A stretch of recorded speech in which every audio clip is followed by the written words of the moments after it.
Bonjour et bienvenue dans Tout Digital, le magazine qui vous aide à utiliser le digital dans votre business.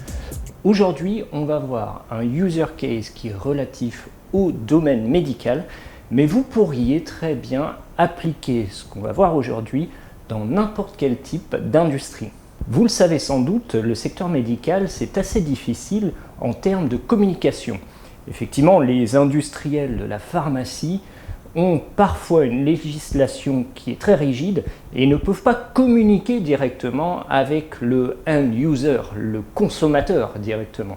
Ils sont obligés de passer par des prescripteurs, les médecins en particulier, ou les hôpitaux et les cliniques. Pour communiquer auprès de ces professionnels, ils vont utiliser une force que l'on appelle les visiteurs médicaux. Ce sont des êtres humains qui se rendent chez les médecins et qui attendent leur tour patiemment pour pouvoir présenter les médicaments de la firme. Mais on le voit bien, les médecins ont de moins en moins de temps, spécifiquement en France. Et puis dans d'autres pays, la législation est encore plus rigide qu'en France. Et il est parfois assez compliqué d'aller toucher les médecins directement chez eux. Alors on a trouvé un moyen assez simple de détourner le problème et d'utiliser le patient, le consommateur final, pour faire pression sur le médecin, sur le prescripteur. Je vous explique ici comment ça se passe. On l'a vu, les industriels ne peuvent pas communiquer directement avec le patient parce que la législation l'interdit. Ils sont obligés de passer par le biais de certaines associations, par exemple des associations contre le cancer ou des associations qui s'occupent d'une maladie en particulier. Dans notre cas, nous avons travaillé avec l'un des plus grands industriels de la pharmacie. C'est notamment un industriel qui a développé un vaccin contre le Covid. Ils ne sont pas nombreux, donc je vous laisse réfléchir auquel c'est.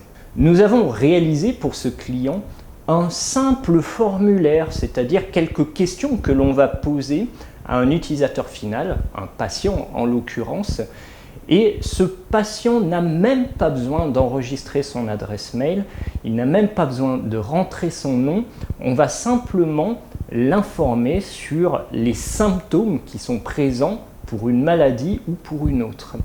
En réalité, ici, on avait choisi une maladie bien particulière dont je ne me rappelle pas le nom pour être honnête, mais on avait établi avec le client un certain nombre de questions à poser, alors c'était 5 ou 6 questions, et si le patient répondait au moins oui à l'une de ces questions, cela entraînait un diagnostic, et ce diagnostic était disponible pour le médecin traitant de ce patient.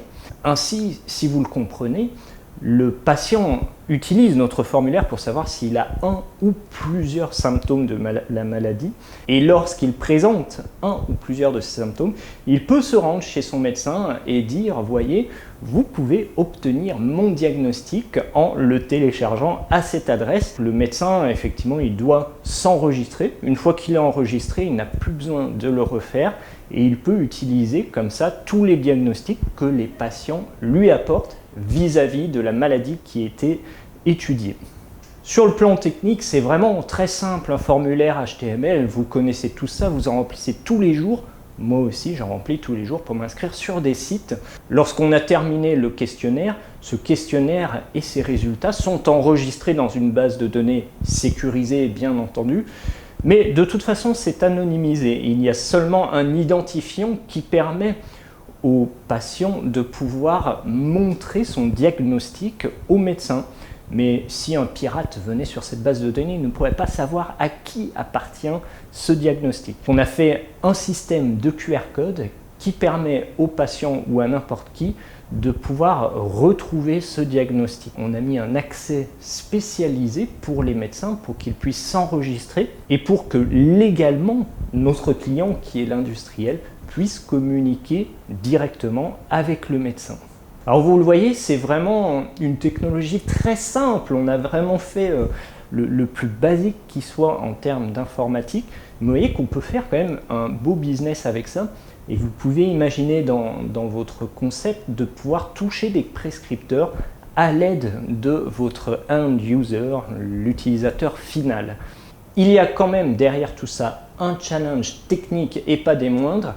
On a un client qui est l'un des plus gros industriels pharmaceutiques Alors je vous dis bien qu'on n'a pas le droit à l'erreur. Même si le formulaire est très simple, on doit dimensionner nos serveurs pour qu'ils puissent accueillir suffisamment de diagnostics et pour qu'ils puissent agir en toute rapidité, quelle que soit la charge. Parce qu'évidemment, si notre serveur tombe en rade alors qu'il y a 3 personnes qui viennent s'inscrire dessus, je ne vous dis pas comment on passe pour des cons. Voilà, avec notre équipe d'ingénieurs, on a réussi à monter ce projet. Le client était très content et il peut communiquer directement avec les prescripteurs qui sont les médecins. Je ne vous en dis pas plus pour le moment. Si vous ne vous êtes pas abonné, vous pouvez bien sûr vous abonner pour recevoir les notifications des nouvelles vidéos. Et je vous dis à un prochain épisode de Tout Digital où on observera un autre user case. Merci à vous.